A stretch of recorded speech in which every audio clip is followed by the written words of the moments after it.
Hello warriors, welcome back to Paramilitary Warriors YouTube channel. ಸ್ನೇಹಿತರೆ, ಇವತ್ತಿನ ಈ ಕ್ಲಾಸ್ನಲ್ಲಿ ನಾವೇನು ಮಾಡೋಣಪ್ಪ ಅಂದ್ರೆ ವ್ಯಾನ್ ಡಯಾಗ್ರಾಮ್ ಅನ್ನೋ ಕಾನ್ಸೆಪ್ಟನ್ನು ಚೆನ್ನಾಗಿ ತಿಳ್ಕೊತ ಹೋಗೋಣ. ಸೊ ಮೊದಲಿಗೆ ನಾವೇನು ಮಾಡೋಣಪ್ಪ ಅಂದ್ರೆ ಇವತ್ತಿನ ಈ ಕ್ಲಾಸ್ನಲ್ಲಿ ವ್ಯಾನ್ ಡಯಾಗ್ರಾಮ್ ಅನ್ನೋ ಕಾನ್ಸೆಪ್ಟನ್ನು ಕಂಪ್ಲೀಟಾಗಿ ಯಾವುದರ ಪರ್ಪಸ್ಪ ಅಂದರೆ SSC JD ನಮಗೆ ನಿಯರ್ ಎಕ್ಸಾಮ್ ಐತಿ. ಸೊ SSC JD ಸಂಬಂಧ ಇವತ್ತಿನ ಈ ಕ್ಲಾಸ್ನಲ್ಲಿ ವೆನ್ ಡಯಾಗ್ರಾಮ್ನಲ್ಲಿ SSC JDಯಲ್ಲಿ ಬಂದಿರತಕ್ಕಂಥ ಪ್ರೀವಿಯಸ್ ಇಯರ್ ಕ್ವಶನ್ಸ್ಗಳನ್ನು ಬಿಡಿಸುವಂಥ ಹೋಗೋಣ. ಹಾಗೆ SSC JDಯಲ್ಲಿ ಯಾವ ರೀತಿ ವೆನ್ ಡಯಾಗ್ರಾಮ್ ಮೇಲೆ ಕ್ವಶನ್ಸ್ಗಳನ್ನು ಅರೈಸ್ ಮಾಡ್ತಾನೆ ಆ ರೀತಿಗೆ ಕ್ವಶನ್ಸ್ಗಳನ್ನು ಇವತ್ತಿನ ಕ್ಲಾಸ್ನಲ್ಲಿ ನಾವು ಬೇಸಿಕ್ ಅಂತ ಬಿಡಿಸುವಂಥ ಹೋಗೋಣ. ಸೊ ಮೊದಲಿಗೆ ಸ್ನೇಹಿತರೆ, ಇವತ್ತಿನ ಕ್ಲಾಸ್ನಲ್ಲಿ ಬೇಸಿಕ್ ವೈಸ್ ವೆನ್ ಡಯಾಗ್ರಾಮ್ ಬಿಡಿಸುವಂಥ ಲಾಸ್ಟಕ್ಕೆ ಪ್ರೀವಿಯಸ್ ಇಯರ್ ಕ್ವಶನ್ಸ್ಗಳನ್ನು ಬಿಡಿಸೋಣ ಅಂತ ಹೇಳ್ತಾ. ಸೊ ಮೊದಲನೇ ಕ್ವಶನ್ಗೆ ಹೋಗೋಣ. ಈಗ ಮೊದಲನೇ ಕ್ವಶನ್ ಏನೈತಪ್ಪ ಅಂದ್ರೆ ಸ್ನೇಹಿತರು ನೋಡ್ಬೋದು, ಭಾರತ, ಕರ್ನಾಟಕ, ಚೀನಾ ಅನ್ನೋದು ಒಂದು ಕ್ವಶನ್ ಐತೆ. ಸೊ ವೆನ್ ಡಯಾಗ್ರಾಮ್ ಬಗ್ಗೆ ನಿಮಗೆ ಬೇಸಿಕ್ಕಾಗಿ ಮೊದಲಿಗೆ ನಾನು ಹೇಳಬೇಕಪ್ಪ ಅಂದ್ರೆ ವೆನ್ ಡಯಾಗ್ರಾಮ್ ಅಂದರೆ ಏನಪ್ಪ ಅಂದ್ರೆ ಸೊ ಯಾವುದೇ ಒಂದು ಕ್ವಾಂಟಿಟೀಸ್ ಆಗಿರ್ಬೋದು, ಯಾವುದೇ ವಸ್ತು ಆಗಿರ್ಬೋದು, ಯಾವುದೇ ಪ್ಲೇಸ್ ಆಗಿರ್ಬೋದು, ಯಾವುದೇ ಮನುಷ್ಯರಾಗಿರ್ಬೋದು, ಯಾವುದೋ ಒಂದು ಕೆಲಸ ಆಗಿರ್ಬೋದು, ಅವುಗಳ ನಡುವೆ ಒಂದು ರಿಲೇಷನ್ಶಿಪ್ ಇರ್ತದೆ. ಆ ರಿಲೇಷನ್ಶಿಪ್ಪನ್ನು ನಾವು ಒಂದು ಡಯಾಗ್ರಾಮ್ ಮುಖಾಂತರ ರಿಪ್ರೆಸೆಂಟೇಷನ್ ಮಾಡುವುದನ್ನು ವೆನ್ ಡಯಾಗ್ರಾಮ್ ಅಂತ ಹೇಳ್ತೇವೆ. ಸೊ ಇಲ್ಲಿ ನೋಡ್ಬೋದು, ಭಾರತ, ಕರ್ನಾಟಕ, ಚೀನಾ ಐತಿ. ಇವು ಮೂರು ಏನಕ್ಕವು ಪ್ಲೇಸ್ ಹಾಕವು. ಸೊ ಈ ಮೂರು ಪ್ಲೇಸ್ಗಳಿಗೆ ಯಾವುದೋ ಒಂದು ರಿಲೇಷನ್ ಐತಿ. ಆ ರಿಲೇಷನ್ ನಾವು ಡಯಾಗ್ರಾಮ್ ಮುಖಾಂತರ ರಿಪ್ರೆಸೆಂಟೇಷನ್ ಮಾಡಬೇಕು. ಸೊ ಅದಕ್ಕೆ ನಾವು ವೆನ್ ಡಯಾಗ್ರಾಮ್ ಪ್ರಾಬ್ಲಮ್ಸ್ ಅಂತೀವಿ. ಸೊ ಮೊದಲಿಗೆ ಭಾರತ ಐತಿ. ಸೊ ಭಾರತದ ಒಂದು ವೃತ್ತ ತಕೊಂಡು, ಅದಾದಮೇಲೆ ಕರ್ನಾಟಕ ಐತಿ. ಕರ್ನಾಟಕ ಭಾರತದ ಒಳಗೆ ಬರ್ತೈತಿ, ಹಾಗಾಗಿ ಭಾರತದೊಳಗೆ ಕರ್ನಾಟಕವನ್ನು ಇಡೋನು. ಅದಾದಮೇಲೆ ಚೀನಾ ಐತಿ. ಸೊ ಚೀನಾ ಭಾರತದ ಹೊರಗೆ ಬರ್ತದೆ. ಸೊ ಈ ರೀತಿ ಈ ವೆನ್ ಡಯಾಗ್ರಾಮ್ ನಮಗೆ ರೆಡಿ ಐತಿ. ಸೊ ಅಲ್ಲಿ ಅವರು ಕೊಟ್ಟಿದ್ದೇನ ಕೇವಲ ಪ್ಲೇಸ್ ಭಾರತ, ಕರ್ನಾಟಕ, ಚೀನಾ ಇಷ್ಟ ಕೊಟ್ಟಿದ್ದಾರು. ಬಟ್ ನಾವಿಲ್ಲಿ ಏನು ಮಾಡ್ಕೋಬೇಕು, ಅದನ್ನು ವೆನ್ ಡಯಾಗ್ರಾಮ್ ಮುಖಾಂತರ ರಿಪ್ರೆಸೆಂಟೇಷನ್ ಮಾಡ್ಬೇಕಾದ್ರೆ ಈ ರೀತಿ ನಾವು ರಿಪ್ರೆಸೆಂಟೇಷನ್ ಮಾಡ್ತೀವಿ. ಸೊ ಇಲ್ಲಿ ನಾವು ಏನೇನು ಮಾಡಿದ್ದು ಸ್ನೇಹಿತರೆ, ಮೊದಲಿಗೆ ಭಾರತ ಅಂದ್ರೆ ಪಿಂಕ್ ಕಲರ್ ಲೈನ, ಸೊ ಪಿಂಕ್ ಕಲರ್ ಸರ್ಕಲ್ನ ನಾವು ಭಾರತ ಅಂತ ಇಮ್ಯಾಜಿನೇಷನ್ ಮಾಡ್ಕೊಂತು. ಸೊ ಈ ಭಾರತದೊಳಗೆ ಕರ್ನಾಟಕ ಬರ್ತೈತೆ. ಹೌದು, ಭಾರತದೊಳಗೆ ಕರ್ನಾಟಕ ಬರ್ತೈತೆ. ಅದನ್ನು ನಾವು ಬ್ಲೂ ಕಲರ್ ಸರ್ಕಲ್ ಮುಖಾಂತರ ರಿಪ್ರೆಸೆಂಟೇಷನ್ ಮಾಡಿದ್ದು. ಬಟ್ ಗ್ರೀನ್ ಕಲರ್ ಸರ್ಕಲನ್ನು ಹೊರಗಿಟ್ಟು, ಯಾಕಪ್ಪ ಅಂದ್ರೆ ಭಾರತ ಮತ್ತು ಕರ್ನಾಟಕ ಎರಡೂ ಒಂದು ದೇಶದೊಳಗೆ ಒಂದು ಬರ್ತಕ್ಕಂಥ ರಾಜ್ಯ ಆಗೈತಿ. ಬಟ್ ಚೀನಾ ಅನ್ನೋದು ಏನಕ್ಕೈತಿ, ಬೇರೆ ದೇಶ ಆಕೈತಿ, ಹೊರ ದೇಶ ಆಗಿದ್ದರಿಂದ ಭಾರತ ಬಿಟ್ಟು ಹೊರಗೈತಿ. ಹಾಗಾಗಿ ಚೀನಾವನ್ನು ಭಾರತ ಬಿಟ್ಟು ಹೊರಗಡೆ ನಾವು ಡಯಾಗ್ರಾಮ್ ಮುಖಾಂತರ ರಿಪ್ರೆಸೆಂಟೇಷನ್ ಮಾಡಿದ್ದು. ಈಗ ಮೊದಲನೇ ಲೆಕ್ಕ ತಿಳಿತ ಅಂತ ಅಂದ್ಕೊಳ್ತೀನಿ ಸ್ನೇಹಿತರೆ. ಇನ್ನು ಎರಡನೇ ಲೆಕ್ಕಕ್ಕೆ ಹೋಗೋಣ. ಭಾರತ, ಕರ್ನಾಟಕ, ಬೆಂಗಳೂರು ಐತಿ. ಸೊ ನೋಡ್ಬೋದು, ಎರಡನೇ ಲೆಕ್ಕದಲ್ಲಿ ಭಾರತ, ಕರ್ನಾಟಕ ಮತ್ತು ಬೆಂಗಳೂರು ಐತಿ. ಸೊ ಭಾರತ ಮತ್ತು ಕರ್ನಾಟಕ, ಬೆಂಗಳೂರು ಇವು ಮೂರಕ್ಕೂ ಏನೋ ಒಂದು ರಿಲೇಷನ್ಶಿಪ್ ಐತಿ. ಸೊ ಆ ರಿಲೇಷನ್ಶಿಪ್ಪನ್ನು ನಾವು ಡಯಾಗ್ರಾಮ್ ಮುಖಾಂತರ ರಿಪ್ರೆಸೆಂಟೇಷನ್ ಮಾಡಬೇಕಾಗಿ. ಸೊ ಮೊದಲನೇದು ನಾವು ಭಾರತವನ್ನು ರಿಪ್ರೆಸೆಂಟೇಷನ್ ಮಾಡುವಂಥ ಒಂದು ವೃತ್ತವನ್ನು ಮೊದಲಿಗೆ ನಾವು ತಗೊಳ್ಳೋಣ. ಸೊ ಭಾರತವನ್ನು ರಿಪ್ರೆಸೆಂಟೇಷನ್ ಮಾಡುವಂಥ ವೃತ್ತ ಯಾವಾಗ ಪಿಂಕ್ ಕಲರ್ ವೃತ್ತ. ಅದಾದಮೇಲೆ ಕರ್ನಾಟಕವನ್ನು ರಿಪ್ರೆಸೆಂಟೇಷನ್ ಮಾಡುವಂಥ ವೃತ್ತವನ್ನು ತಗೊಂಡು ಕರ್ನಾಟಕವನ್ನು ನಾವು ನಮ್ಮ ಇಮ್ಯಾಜಿನೇಷನ್ ಪ್ರಕಾರ ಬ್ಲೂ ಕಲರ್ ರಿಪ್ರೆಸೆಂಟೇಷನ್ ಮಾಡ್ತೈತೆ ಕರ್ನಾಟಕವನ್ನು. ಅದಾದಮೇಲೆ ಬ್ಯಾಂಗ್ಳೂರು ಎಲ್ಲಿ ಬರ್ತೈತೆ, ಕರ್ನಾಟಕದ ಒಳಗೆ ಬರ್ತೈತೆ. ಸೊ ನೋಡ್ಬೋದು ಸ್ನೇಹಿತರೆ, ಇಲ್ಲಿ ಭಾರತ ಪಿಂಕ್ ಕಲರ್ ಐತಿ. ಸೊ ಭಾರತದೊಳಗೆ ಕರ್ನಾಟಕ ಬರ್ತೈತಿ. ಹೌದು, ಅದ್ರ ಸಂಬಂಧ ನಾವೇನು ಮಾಡಿದ್ದು ಬ್ಲೂ ಕಲರನ್ನು ಒಳಗಿಟ್ಟು. ಸೊ ಕರ್ನಾಟಕದೊಳಗೆ ಬೆಂಗಳೂರು ಬರ್ತೈತಿ. ಹೌದು, ಯಾಕೆ ಕರ್ನಾಟಕದ ರಾಜಧಾನಿ ಬೆಂಗಳೂರು. ಸೊ ಭಾರತದೊಳಗೆ ಕರ್ನಾಟಕ ಬಂತು, ಕರ್ನಾಟಕದೊಳಗೆ ಬೆಂಗಳೂರು ಬಂತು. ಸೊ ಈ ರೀತಿ ಒಳಗೆ ವೃತ್ತಗಳು ಬರ್ತಾವೆ ನಮಗೆ, ಭಾರತ, ಕರ್ನಾಟಕ ಮತ್ತು ಬೆಂಗಳೂರು. ಈ ರೀತಿ ಕ್ವಶನ್ ಬಂದಾಗ ಮೂರು ವೃತ್ತಗಳು ಒಳಗೆ ಬರ್ತಾವೆ. ಸೊ ನೆಕ್ಸ್ಟ್ ಕ್ವಶನ್ಗೆ ಹೋಗೋಣ ಸ್ನೇಹಿತರೆ. ಭಾರತ, ಅರಣ್ಯ, ಪಾಕಿಸ್ತಾನ. ಸೊ ಈ ಕ್ವಶನ್ ನೋಡ್ಬೋದು ಸ್ನೇಹಿತರೆ, ಈ ಕ್ವಶನಲ್ಲಿ ಒಂದು ಸ್ವಲ್ಪ ಡಿಫ್ರೆಂಟ್ ವೆನ್ ಡಯಾಗ್ರಾಮ್ ಬರ್ತದೆ ನಮಗೆ. ಯಾವ ರೀತಿ ಬರ್ತೈತಪ್ಪ ಅಂದ್ರೆ ಭಾರತ, ಅರಣ್ಯ, ಪಾಕಿಸ್ತಾನ. ಸೊ ಈ ರೀತಿ ಕೊಟ್ಟಾಗ ನಾವು ಯಾವ ರೀತಿ ರಿಪ್ರೆಸೆಂಟೇಷನ್ ಮಾಡಬೇಕಪ್ಪ ಅಂದ್ರೆ ಒಂದು ವೆನ್ ಡಯಾಗ್ರಾಮನ್ನು ಮೊದಲಿಗೆ ಭಾರತವನ್ನು ತಗೊಂಡು, ಅದಾದಮೇಲೆ ಅರಣ್ಯವನ್ನು ಭಾರತದೊಳಗೆ ತಗೊಂಡು ಈ ರೀತಿ ಡಯಾಗ್ರಾಮನ್ನು ಯಾಕೆ ತಗೊಂಡಪ್ಪ ಅಂದ್ರೆ ಭಾರತ ಐತಿ. ಸೊ ಸಂಪೂರ್ಣ ಭಾರತ ಅರಣ್ಯ ಪ್ರದೇಶ ಇಲ್ಲ. ಬಟ್ ಏನಾಗೈತಿ, ಭಾರತದೊಳಗೆ ಕೆಲವೊಂದಷ್ಟು ಪ್ರದೇಶ ಅರಣ್ಯವಾಗೈತಿ. ಸೊ ಹಾಗಾಗಿ ಭಾರತ ಮತ್ತು ಅರಣ್ಯ ಎರಡು ಡಯಾಗ್ರಾಮ್ನಲ್ಲಿ ಎರಡು ಮರ್ಜ್ ಆಕಾವ. ಸೊ ಅದಾದಮೇಲೆ ನೆಕ್ಸ್ಟ್ ಪಾಕಿಸ್ತಾನ. ಸೊ ಪಾಕಿಸ್ತಾನ ಕೂಡ ಸಂಪೂರ್ಣ ಏನಿಲ್ಲ ಅರಣ್ಯ ಪ್ರದೇಶ ಇಲ್ಲ. ಪಾಕಿಸ್ತಾನದ ಕೆಲವೊಂದಷ್ಟು ಪ್ರದೇಶ ಮಾತ್ರ ಅರಣ್ಯ ಪ್ರದೇಶ ಇದೆ. ಸೊ ಇಲ್ಲಿ ನೋಡ್ಬೋದು ಸ್ನೇಹಿತರೆ, ಈ ಪ್ರದೇಶ ಏನೈತಲ್ಲ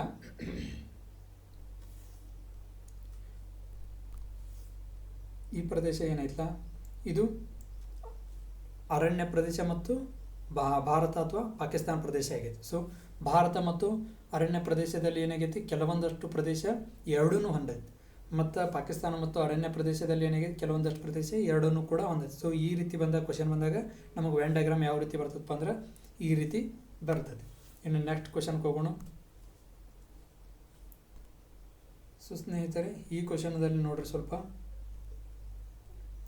ಭಾರತ ಐತಿ, ಪಾಕಿಸ್ತಾನ ಐತಿ, ಚೀನಾ ಐತಿ.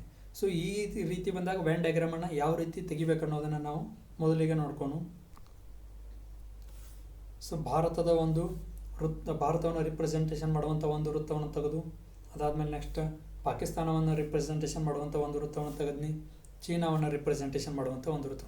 ಸೊ ಈ ಮೂರು ವೃತ್ತದಲ್ಲಿ ನೋಡ್ಬೋದು ಒಂದಕ್ಕೊಂದು ಯಾವುದಕ್ಕೂ ಸಂಬಂಧ ಇಲ್ಲ. ಸೊ ಸಂಬಂಧ ಯಾಕಿಲ್ಲ, ಸೊ ಭಾರತನ ಬೇರೆ ದೇಶ, ಪಾಕಿಸ್ತಾನನ ಬೇರೆ ದೇಶ, ಚೀನಾನ ಬೇರೆ ದೇಶ. ಸೊ ಹಾಗಾಗಿ ಈ ಮೂರು ಒಂದಕ್ಕೊಂದು ಸಂಬಂಧ ಇಲ್ಲ. ಸೊ ಹಾಗಾಗಿ ಈ ಒಂದು ವೆನ್ ಡಯಾಗ್ರಾಮ್ ಯಾವ ರೀತಿ ಬರ್ತದಪ್ಪ ಅಂದರೆ ಈ ರೀತಿ ಬರ್ತದೆ.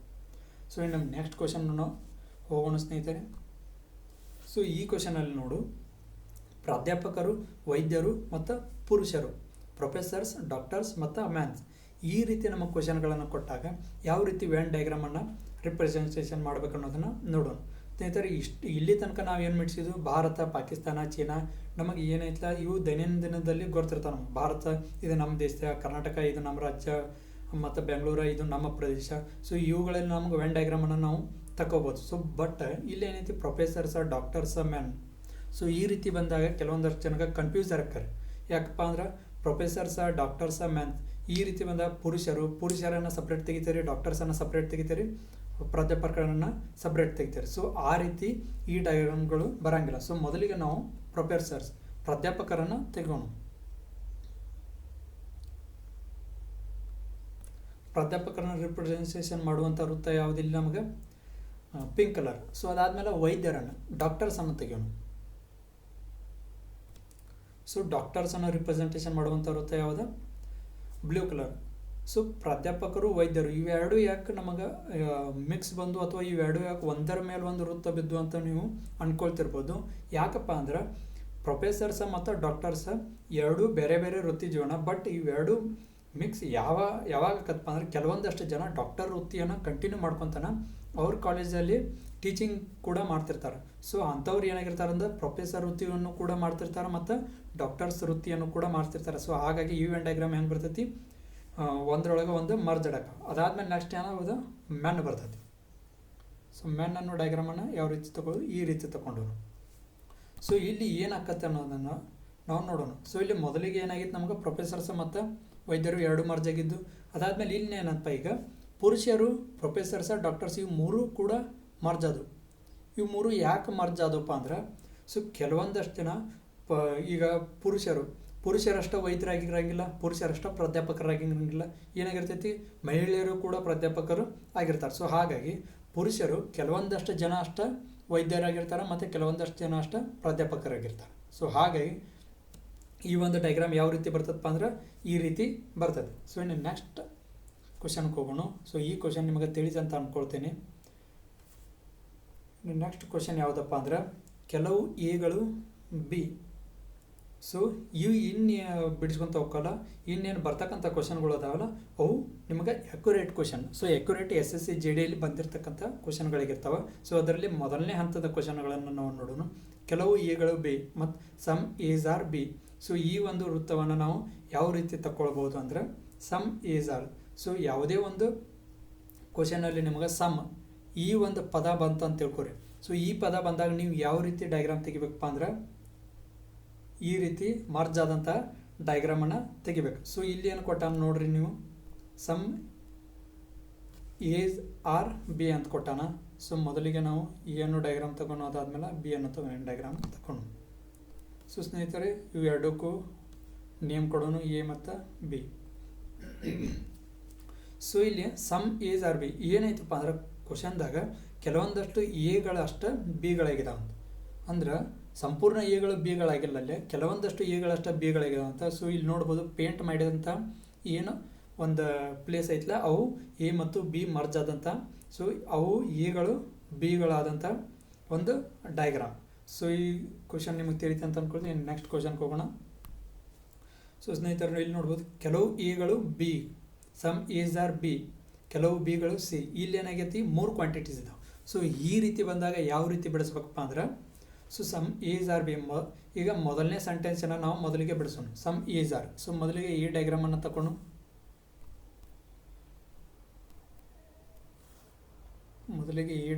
ತಗೊಂಡು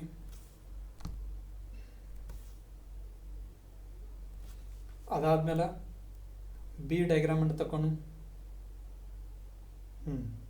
ಸಮ್ ಎಸ್ ಆರ್ ಬಿ. ಈಗ ಮೊದಲನೇ ಸೆಂಟೆನ್ಸ್ ನಮಗೆ ಕಂಪ್ಲೀಟ್ ಆಯಿತು. ಈಗ ಏನಾಗಬೇಕು, ಸಮ್ ಬೀಸ್ ಆರ್ ಸಿ. ಹೌದು, ಈಗ ನಾವು ನೋಡೋಣ.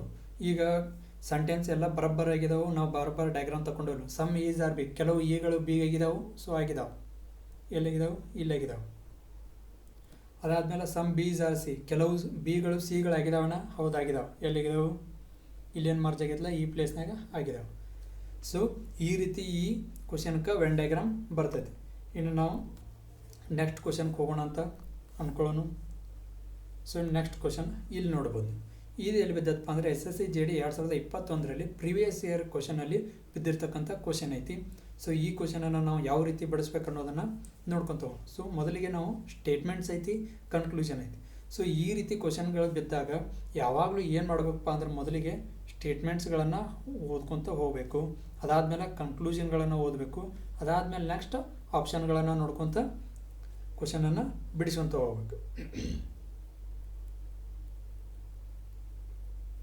ಸೊ ಮೊದಲಿಗೆ ಸ್ನೇಹಿತರೆ ಸ್ಟೇಟ್ಮೆಂಟ್ ಏನೈತಿ ಅನ್ನೋದನ್ನು, ಮೊದಲನೇ ಸ್ಟೇಟ್ಮೆಂಟ್ ಏನೈತಿ ನೋಡ್ರಿ, ಸಮ್ ಮೆನ್ ಆರ್ ಎಲಿಫೆಂಟ್ಸ್. ಏನು ಹೇಳಿದೆವಪ್ಪ ಅಂದ್ರೆ ಮೊದಲನೇ ಹೇಳಿಕೆ ಕೆಲವು ಪುರುಷರು ಆನೆಗಳಾಗಿದ್ದಾವಂತ. ಸೊ ಈ ಮೊದಲನೇ ಸ್ಟೇಟ್ಮೆಂಟ್ಗಳು ಓದಿದ ತಕ್ಷಣ ನಾವು ಆ ವೆನ್ ಡಯಾಗ್ರಾಮನ್ನು ಹಾಕೊಂಡು ಬಿಡಬೇಕು. ಈಗ ಮೊದಲನೇ ಸ್ಟೇಟ್ಮೆಂಟದ ವೆನ್ ಡಯಾಗ್ರಾಮ್ ಯಾವ ರೀತಿ ಬರ್ತದಪ್ಪ ಅಂದ್ರೆ, ಈಗ ಏನಾಗೈತಿ, ಸಮ್ ಮೆನ್ ಆರ್ ಎಲಿಫೆಂಟ್ಸ್ ಅಂದ್ರೆ ಈಗ ಮೆನ್ ಅನ್ನೋದನ್ನು ನಾನು ಈ ರೀತಿ ತಗೊಳ್ತೇನೆ, ಎಲಿಫೆಂಟ್ ಅನ್ನೋದನ್ನು ಬ್ಲೂ ರೂಪದಲ್ಲಿ ತಗೋತೇನೆ. So some men are elephants, ಕೆಲವು ಪುರುಷರು ಆನೆಗಳಾಗಿದ್ದಾವೆ. ಅದಾದಮೇಲೆ some elephants are tigers. So ಟೈಗರ್ಸನ್ನು ನಾನು ಎಲ್ಲೋದಾಗ ತಗೋತೇನೆ. ಸೊ ಇವು ಕಟ್ಟಕ್ಕೂ ನಾವು ಮೊದಲಿಗೆ ನೇಮ್ ಅನ್ಕೊಂಡು ಸಮ್ ಮೆನ್ನ, ಎಲಿಫೆಂಟ್ಸ, ಟೈಗರ್ಸ್. ಸೊ ಇಲ್ಲಿ ನೋಡ್ತಿರ್ಬೋದು ಸ್ನೇಹಿತರೆ, ಈಗ ಏನಾಗೈತೆ ಅಂತ, ಸಮ್ ಮೆನ್ ಆರ್ ಎಲಿಫೆಂಟ್ಸ್ ಆಗಿದಾವಣ್ಣ. So some men are elephants ಆಗಿದಾವೆ. ಸೊ ಮೊದಲನೇ ಕನ್ಕ್ಲೂಷನ್ ಆಯಿತು. ಅದಾದಮೇಲೆ ಸಮ್ ಎಲಿಫೆಂಟ್ಸ್ ಆರ್ ಟೈಗರ್ಸ್ ಆಗಿದಾವಣ್ಣ. ಸೊ ಆಗಿದಾವೆ. ಸೊ ಈಗ ನಾವು ಏನು ಮಾಡಬೇಕಪ್ಪ ಅಂದ್ರೆ ಕನ್ಕ್ಲೂಷನನ್ನು ಓದ್ಕೊಂತ ಹೋಗೋನು. Some elephants are men, some elephants are men ಆಗಿದಾವಣ್ಣ. ಸೊ ಸಮ್ ಈ ಎಲಿಫೆಂಟ್ಸ್ ಇಲ್ಲೈತಿ, ಮೆನ್ನ ಇಲ್ಲೈತಿ. So some elephants are men ಆಗಿದಾವಣ್ಣ. ಸೊ ಆಗೈತಿ. ಸೊ ಹಾಗಾಗಿ ಇಲ್ಲಿ ನಮಗೆ ಮೊದಲನೇ ಕನ್ಕ್ಲೂಷನ್ ರೈಟ್ ಆಗೈತಿ. ಅದಾದಮೇಲೆ ಎರಡನೇ ಕನ್ಕ್ಲೂಷನ್ ಓದೋನು, ಸಮ್ ಟೈಗರ್ಸ್ ಆರ್ ಎಲಿಫೆಂಟ್ಸ್, ಕೆಲವು ಹುಲಿಗಳು ಆನೆಗಳಾಗಿದಾವಣ್ಣ. ಹೌದಾಗಿದ್ದಾವೆ. ಕೆಲವು ಹುಲಿಗಳು ಆನೆಗಳಾಗಿದ್ದಾವೆ, ಇಲ್ಲಾಗಿದ್ದಾವೆ. ಸೊ ಹಾಗಾಗಿ ಎರಡನೇ ಕನ್ಕ್ಲೂಷನ್ ಕೂಡ ನಮಗೆ ರೈಟ್ ಆನ್ಸರ್. ಸೊ ಇಲ್ಲಿ ನಾವು ಅದಾದಮೇಲೆ ಆಪ್ಷನ್ಗಳನ್ನು ನೋಡೋಣ. ಆಪ್ಷನ್ ಮೊದಲನೇದು ಏನೈತೆ, conclusion 1 and 2 does not follows. So option A right ಆಕತ್ತನ? ಇಲ್ಲ, option A is wrong answer. ಅದಾದಮೇಲೆ ಓನ್ಲಿ ಕನ್ಕ್ಲೂಷನ್ 1 ಫಾಲೋಸ್ ಅಂದರೆ ತೀರ್ಮಾನ 1 ಮಾತ್ರ ಅನುಸರಿಸ್ತದೇನ? ಇಲ್ಲ, ಆಗಂಗಿಲ್ಲ. ತೀರ್ಮಾನ 2 ಅನುಸರಿಸ್ತಾವೆ. ಹಾಗಾಗಿ ಆಪ್ಷನ್ ಸಿ ಏನೈತಿ, only conclusion 1 and 2 follows. So ತೀರ್ಮಾನ 1 ಮತ್ತು 2 ಅನುಸರಿಸ್ತಾವನ? ಹೌದು, ಅನುಸರಿಸ್ತಾವೆ. ಸೊ ತೀರ್ಮಾನ 1 ಅನುಸರಿಸತೈತಿ, ತೀರ್ಮಾನ 2 ಅನುಸರಿಸಿರ್ತೈತಿ. ಸೊ ಹಾಗಾಗಿ ಇಲ್ಲಿ option C is right answer. So ನೋಡ್ಬೋದು ಸ್ನೇಹಿತರೆ, ಈ ರೀತಿ ನಾವು ಈ ಲೆಕ್ಕಗಳನ್ನು ಬಿಡಿಸ್ಕೊಂತ ಹೋಗ್ಬೇಕು. ಮೊದಲಿಗೆ ಏನು ಮಾಡಬೇಕು, ಸ್ಟೇಟ್ಮೆಂಟ್ಗಳನ್ನು ಓದಬೇಕು. ಅದಾದಮೇಲೆ ಕನ್ಕ್ಲೂಷನ್ಗಳನ್ನು ಓದಬೇಕು. ಅದಾದಮೇಲೆ ಆಪ್ಷನ್ಗಳನ್ನು ನೋಡ್ಕೊತ ಬಿಡಿಸ್ಕೊತ ಬರಬೇಕು. ಸೊ ಈಗ ಈ ಲೆಕ್ಕ ತಿಳಿತು ಅಂತ ಅಂದ್ಕೊಳ್ತೇನೆ. ಇನ್ನು ನೆಕ್ಸ್ಟ್ ಲೆಕ್ಕಕ್ಕೆ ಹೋಗೋಣ. ಸೊ ಇನ್ನು ಮುಂದಿನ ಲೆಕ್ಕ ಏನೈತಪ್ಪ ಅಂದರೆ ಸ್ನೇಹಿತರೆ, ಸ್ಟೇಟ್ಮೆಂಟ್ ಓದ್ರಿ. ಮೊದಲಿಗೆ ನಾನು ಏನು ಹೇಳಿದೆ ನಿಮಗೆ, ಈ ಥರವಾದ ಲೆಕ್ಕವನ್ನು ಬಿಡಿಸ್ಬೇಕಾದ್ರೆ ಸ್ಟೇಟ್ಮೆಂಟ್ಸ್ಗಳನ್ನು ಯಾವತ್ತೂ ಓದಬೇಕು. ಸೊ ಸ್ಟೇಟ್ಮೆಂಟ್ ನೋಡಿರಿ, ಸಮ್ ರ್ಯಾಟ್ಸ್ ಆರ್ ಕ್ಯಾಟ್ಸ್. ಹೌದು, ಸಮ್ ರ್ಯಾಟ್ಸ್ ಆರ್ ಕ್ಯಾಟ್ಸ್. ಮೊದಲಿಗೆ ಡಯಾಗ್ರಾಮ್ ತಗೊಂಡು ರ್ಯಾಟ್ಸನ್ನು ಯೆಲ್ಲೋ ಕಲರ್ ಇಟ್ನಿ, ಕ್ಯಾಟ್ಸನ್ನು ಚಾಕ್ಲೇಟಿ ಕಲರ್ ಇಟ್ನಿ. ಅದಾದಮೇಲೆ ಎರಡನೇ ಸ್ಟೇಟ್ಮೆಂಟ್ಸ್ ಓದ್ರಿ, some cats are dogs. Some cats are ಏನಂದಾನು ಡಾಗ್ಸ್ ಅಂದಾನು, ಡಾಗ್ಸನ್ನು ಬ್ಲೂ ಕಲರ್ ಇಡೋನು. ಅದಾದಮೇಲೆ ಏನ ಸಮ್ ಡಾಗ್ಸ್ ಆರ್ ಕೌಸನ್ನು ಗ್ರೀನ್ ಕಲರ್ ಇಡೋನು. ಮೊದಲಿಗೆ ಸ್ನೇಹಿತರೆ ಇವಕ್ಕೆ ನೇಮನ್ನು ಕೊಡೋಣ. ನೇಮ್ ಯಾವಾಗಿನ ಮಟ್ಟ ಕೊಡೋಣಪ್ಪ ಅಂದ್ರೆ ನಮಗೆ ತಿಳಿಯೋ ಮಟ್ಟ ಅಷ್ಟೇ ನೇಮನ್ನು ಕೊಟ್ಕೊಂಡು ತೊಗೊಂಡು ನಮಗೆ ತಿಳಿದ್ಮೇಲೆ ನೇಮನ್ನು ಕೊಡುವಂಥ ಅವಶ್ಯಕತೆ ಇರೋಂಗಿಲ್ಲ. ಸೊ ನಮ್ಗೆ ಆ ವೃತ್ತ ಅದಕ್ಕೆ ತೆಗೆದು ಅಂತ ಪರ್ಟಿಕ್ಯುಲರ್ ಆಗಿ ಗೊತ್ತಿರ್ತೈತಿ. ಅದಾದಮೇಲೆ ಸಡನ್ಲಿ ಮಾಡ್ಕೊತ ಕ್ವಿಕ್ ಆನ್ಸರ್ ತಗೊತ ಹೋಗ್ಬೇಕು. ಸೊ ಇಲ್ಲಿ ನೋಡ್ಬೋದು ಮೊದಲನೇದೇನು ರ್ಯಾಟ್, ಅದಾದಮೇಲೆ ಕ್ಯಾಟ್, ಅದಾದಮೇಲೆ ಅಂತಿ ಡಾಗ್ಸ್, ಅದಾದಮೇಲೆ ಕೌಸ್. ನೋಡ್ಬೋದು ಈಗ ಸ್ಟೇಟ್ಮೆಂಟ್ ಪ್ರಕಾರ ನಾವು ಡಯಾಗ್ರಾಮನ್ನು ಹಾಕಿದೆವು. ಸೊ ಇನ್ನು ಕನ್ಕ್ಲೂಷನನ್ನು ಓದ್ಕೊಂಡು ಕನ್ಕ್ಲೂಷನ್ ಏನೈತಿ ಮೊದಲನೇದು ಸಮ್ ರ್ಯಾಟ್ಸ್ ಆರ್ ಕೌಸ್ ಅಂದರೆ ಕೆಲವು ಇಲಿಗಳು ಹಸುಗಳಾಗಿದ್ದಾವಣ್ಣ. ಹೌದು ಆಗಿದಾವೆ, ಸಾರಿ ಆಗಿಲ್ಲ. ಸಮ್ ರ್ಯಾಟ್ಸ್ ಆರ್ ಕೌಸ್ ಆಗಿದಾವಣ್ಣ. ಯಾಕೆ ಆಗಿಲ್ಲಪ್ಪ ಅಂದ್ರೆ ರ್ಯಾಟ್ಸ ಇಲ್ಲೈತಿ, ಕೌಸ ಇಲ್ಲಿದಾವೆ. ಸೊ ಇವಕ್ಕೆ ಡಿಫ್ರೆನ್ಸನ್ನು ಭಾಳ ಐತಿ. ಸೊ ಹಾಗಾಗಿ ಕೆಲವು ಇಲಿಗಳು ಹಸುಗಳು ಆಗಿಲ್ಲ. ಸೊ ಒಂದನೇ ಕನ್ಕ್ಲೂಷನ್ ರಾಂಗ್ ಆಯ್ತು. ಸೊ ಎರಡನೇದು ಏನೈತೆ ನೋಡ್ರಿ, ಸಮ್ ಕೌಸ್ ಆರ್ ಡಾಗ್ಸ್ ಕೆಲವು ಹಸುಗಳು ನಾಯಿಗಳಾಗಿದ್ದಾವಣ್ಣ. ಸಮ್ ಕೌಸ್ ಆರ್ ಡಾಗ್ಸ್ ಹೌದು ಆಗಿದಾವೆ. ಸೊ ಎಲ್ಲಿ ಆಗಿದಾವಪ್ಪ ಅಂದ್ರೆ ಕೆಲವು ಹಸುಗಳು ನಾಯಿಗಳಾಗಿದ್ದಾವೆ. ಇಲ್ಲಿ ನೋಡ್ತಿರ್ಬೋದು ಈ ಮಾರ್ಚ್ ಮಾಡಿದಂಥ ಏರಿಯಾದಲ್ಲಿ ಕೆಲವು ಹಸುಗಳು ಅಂದ್ರೆ ಕೆಲವು ಕೌಗಳು ಡಾಗ್ಗಳು ಆಗಿದಾವೆ. ಸೊ ಕನ್ಕ್ಲೂಷನ್ 2 ಈಸ್ ರೈಟ್ ಐತಿ. ಮೂರನೇದು ಕನ್ಕ್ಲೂಷನ್ ಹೋದ್ರಿ ಸಮ್ ಡಾಗ್ಸ್ ಆರ್ ಕ್ಯಾಟ್ಸ್ ಕೆಲವೊಂದಷ್ಟು ನಾಯಿಗಳು ಬೆಕ್ಕಗಳಾಗಿದ್ದಾವನು ಹೌದಾಗಿದ್ದಾವೆ. ಸೊ ಇಲ್ಲಿ ನೋಡ್ತಿರ್ಬೋದು ಇಲ್ಲಿ ಮರ್ಜ್ ಮಾಡಿದಂಥ ಏರಿಯಾ. ಸೊ ಇಲ್ಲಿ ಪೇಂಟ್ ಮಾಡ್ತಕ್ಕಂಥ ಏರಿಯಾ ಏನಾಗೈತಿ ಕೆಲವೊಂದಷ್ಟು ಡಾಗ್ಗಳು ಕ್ಯಾಟ್ಸ್ ಆಗಿದ್ದಾವೆ. So conclusion 3 is also right. ಅದಾದಮೇಲೆ ಕನ್ಕ್ಲೂಷನ್ 4ನೇದು ನೋಡ್ರಿ, ಕನ್ಕ್ಲೂಷನ್ 4ನೇದು all rats are cows. All rats are cows ಹಾಕತನ ಇಲ್ಲಿ ಆಗಂಗಿಲ್ಲ. ಏನು ಹೇಳಿದ ನಾವು ಸಮ್ ರ್ಯಾಟ್ಸ್ ಆರ್ ಅಷ್ಟ cows. So some rats are ಅಷ್ಟ ಕೌಸ್ ಐತಿ, ಆಲ್ ರ್ಯಾಟ್ಸ್ ಆರ್ ಕೌಸ್ ಆಗಂಗಿಲ್ಲ. ಸೊ ಕನ್ಕ್ಲೂಷನ್ 4 ಏನಕ್ಕತಿ ರಾಂಗ್ ಆಗತ್ತೆ. ಸೊ ಹಾಗಾಗಿ ಇಲ್ಲಿ ನೋಡ್ಬೋದು ಸ್ನೇಹಿತರೆ ಕನ್ಕ್ಲೂಷನ್ 1ನೇದು ರಾಂಗ್ ಆಯಿತು, ಕನ್ಕ್ಲೂಷನ್ 2ನೇದು ರೈಟ, 3ನೇದು ರೈಟ, 4ನೇದು ರಾಂಗ್ ಆಯಿತು. ಸೊ ಇನ್ನು ಆಪ್ಷನ್ಗಳನ್ನು ನೋಡೋಣ. ಆಪ್ಷನ್ ಮೊದಲನೇದು none of follows. None of follows ಅಂದ್ರೆ ಯಾವುದೂ ಅನುಸರಿಸುವುದಿಲ್ಲ. ಇಲ್ಲಿ ಯಾವುದೂ ಅನುಸರಿಸುವುದಿಲ್ಲ. ಈ ಆಪ್ಷನ್ ರೈಟ್ ಹಾಕೋದನ್ನ ಇಲ್ಲ ರಾಂಗ್ ಹಾಕೋದು. ಅದಾದಮೇಲೆ ನೆಕ್ಸ್ಟ್ ಓನ್ಲಿ 1 ಆ್ಯಂಡ್ 2 ಫಾಲೋಸ್. ಕೇವಲ 1 ಮತ್ತು 2 ಮಾತ್ರ ಅನುಸರಿಸ್ತಾವೆ. 1 ಮತ್ತು 2 ಅನುಸರಿಸ್ತಾವನ ಇಲ್ಲ, ಯಾಕೆ 1ನೇದ್ದು ಅನುಸರಿಸತ್ತಿಲ್ಲ ನಮಗೆ. ಅದಾದ್ಮೇಲೆ conclusion only 2 and 3 are follows. 2 ಮತ್ತು 3ನೇದಷ್ಟ ಫಾಲೋಸ್ ಹಾಕೋದನ್ನ ಹೌದು, 2 ಮತ್ತು 3ನೇದಷ್ಟ ಫಾಲೋಸ್ ಹಾಕಿ. Option number C is right answer. ಕೇವಲ 2 ಮತ್ತು 3 ಮಾತ್ರ ಅನುಸರಿಸುತ್ತವೆ.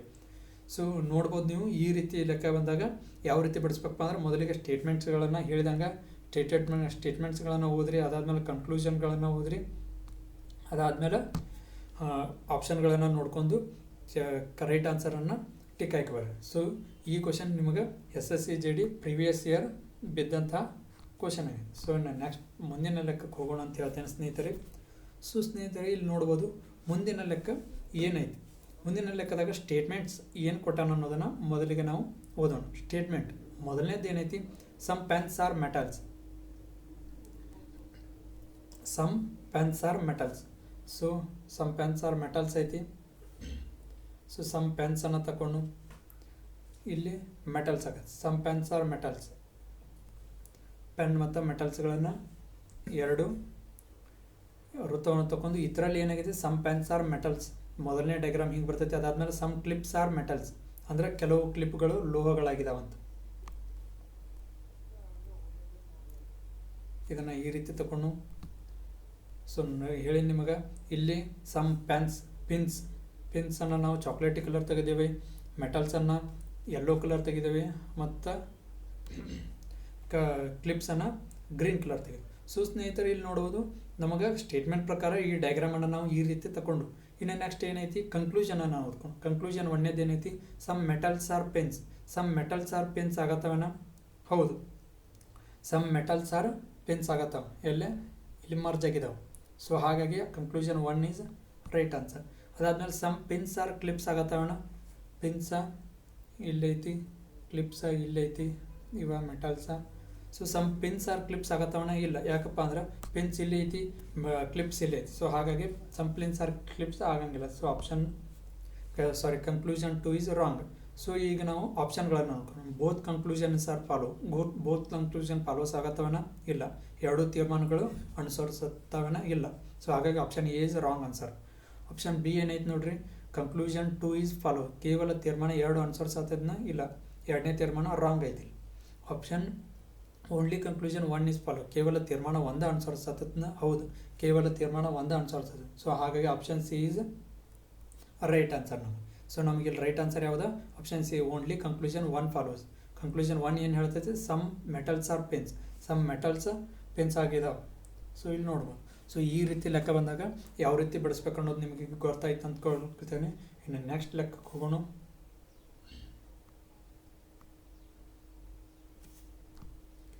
ಸ್ನೇಹಿತರೆ, ಇವಿಷ್ಟು ನಾವು ಇಲ್ಲಿವರೆಗೂ ಬಿಡಿಸಿದಕ್ಕಂಥ ಲೆಕ್ಕಗಳಾಗಿದ್ದಾವೆ. ಸೊ ಇಲ್ಲಿ ಇವಿಷ್ಟು ವೆನ್ ಡಯಾಗ್ರಾಮ್ ಮೇಲೆ ಬರ್ತಕ್ಕಂಥ ಇಂಪಾರ್ಟೆಂಟ್ ಲೆಕ್ಕಗಳಾಗಿದ್ದಾವೆ ಸ್ನೇಹಿತರೆ. ಇನ್ನು ಬರ್ತಕ್ಕಂಥ ಕ್ಲಾಸ್ನಲ್ಲಿ ವೆನ್ ಡಯಾಗ್ರಾಮ್ ಮೇಲೆ ಬರ್ತಕ್ಕಂಥ ಇನ್ನು ಒಂದು ಕ್ಲಾಸ್ನಲ್ಲಿ ಪ್ರಿವಿಯಸ್ ಇಯರ್ ಎಷ್ಟು ಕ್ವಶನ್ ಬಿದ್ದಾವಲ್ಲ, ಯಾವ್ಯಾವ ಟೈಪ್ ಇದ್ದಾವಲ್ಲ ಆ ಕ್ವಶನ್ಸ್ಗಳನ್ನು ಮುಗಿಸಿ ವೆನ್ ಡಯಾಗ್ರಾಮ್ ಅನ್ನೋ ಕಾನ್ಸೆಪ್ಟನ್ನು ಸಂಪೂರ್ಣವಾಗಿ ಮುಗಿಸೋಣ ಅಂತ ಹೇಳ್ತಾ, ಇವತ್ತನೇ ಈ ವೆನ್ ಡಯಾಗ್ರಾಮ್ ಇಂಟ್ರೊಡಕ್ಷನ್ ಆಗಿರ್ಬೋದು, ಅದಾದಮೇಲೆ ಪ್ರಿವಿಯಸ್ ಇಯರ್ ಒಂದು 3 ಕ್ವಶನ್ ಬೇಯಿಸಿದ್ದು ಈ ಕ್ಲಾಸನ್ನು ಇಲ್ಲಿಗೆ ಮುಗಿಸ್ತಾ ಇದ್ದೇನೆ ಸ್ನೇಹಿತರೆ. ಇನ್ನು ಮುಂದಿನ ಕ್ಲಾಸ್ನಲ್ಲಿ ಸಿಗೋಣ. ಹಾಗೆ ಸ್ನೇಹಿತರೆ, ಹೊಡೋಕ್ಕೆ ಮುಂಚೆ ಒಂದು ಮಾತು ಹೇಳ್ತಾನೆ, ನಮ್ಮ ಪ್ಯಾರಾಮೆಟ್ರಿಯನ್ ವಾರಿಯರ್ಸ್ ಯೂಟ್ಯೂಬ್ ಚಾನಲ್ನಲ್ಲಿ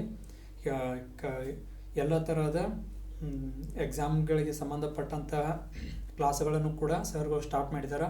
ಅವುಗಳನ್ನು ಕೂಡ ನೋಡಿರಿ. ಮತ್ತು ಯಾರಿಗಾದರೂ ನಿಮ್ಮ ದೋಸ್ತುಗಳು, ನಿಮ್ಮ ಫ್ರೆಂಡ್ಸ್ಗಳಿಗೆ ಆ ಕ್ಲಾಸ್ಗಳು ಕೇಳಬೇಕಂತ ಇಷ್ಟ ಇದ್ದರೆ ಅವ್ರಿಗೂ ಕೂಡ ಲಿಂಕ್ಗಳನ್ನು ಶೇರ್ ಮಾಡಿರಿ. ಅವ್ರಿಗೂ ಕೂಡ ನಮ್ಮ ಪ್ಯಾರಾಮೆಟ್ರಿಯನ್ ವಾರಿಯರ್ಸ್ ಯೂಟ್ಯೂಬ್ ಚಾನಲನ್ನು ಸಬ್ಸ್ಕ್ರೈಬ್ ಮಾಡಿರಿ ಅಂತ ಹೇಳ್ರಿ ಅಂತ ನಿಮ್ಮಲ್ಲಿ ನಾವು ವಿನಂತಿ ವಹಿಸ್ಕೊಳ್ತೇವೆ. ಹಾಗೆ ಸ್ನೇಹಿತರೆ, ನಮ್ಮ HJ ಪ್ಯಾರಾಮಿಲಿಟರಿಯನ್ ವಾರಿಯರ್ಸ್ ಯೂಟ್ಯೂಬ್ ಚಾನಲ್ನಲ್ಲಿ ಎಲ್ಲ ಥರದ ಜಾಬ್ಗೆ ಸಂಬಂಧಪಟ್ಟಂಥ ಪ್ರತಿಯೊಂದು ಇಂಪಾರ್ಟೆಂಟ್ ನೋಟಿಫಿಕೇಷನ್ ಕೂಡ HJ ಪ್ಯಾರಾಮಿಲಿಟರಿಯನ್ ಯೂಟ್ಯೂಬ್ ಚಾನಲ್ನಲ್ಲಿ ನಿಮಗೆ ಅಪ್ಲೋಡ್ ಮಾಡ್ತಿರ್ತೇವೆ. ಅದು ಯೂಟ್ಯೂಬ್ ಚಾನಲ್ನ ಕೂಡ ನೀವು ಕಂಟಿನ್ಯೂಸ್ ಆಗಿ ನೋಡ್ತಾ ಇರಿ ಅಂತ ಹೇಳ್ತಾ ಸ್ನೇಹಿತರೆ, ಇವತ್ತಿನ ಈ ಕ್ಲಾಸನ್ನು ಇಲ್ಲಿಗೆ ಮುಗಿಸ್ತಾ ಇದ್ದೀನಿ. ಮುಂದಿನ ಕ್ಲಾಸ್ನಲ್ಲಿ ಸಿಗೋಣ ಸ್ನೇಹಿತರೆ. ಜೈ ಹಿಂದ್.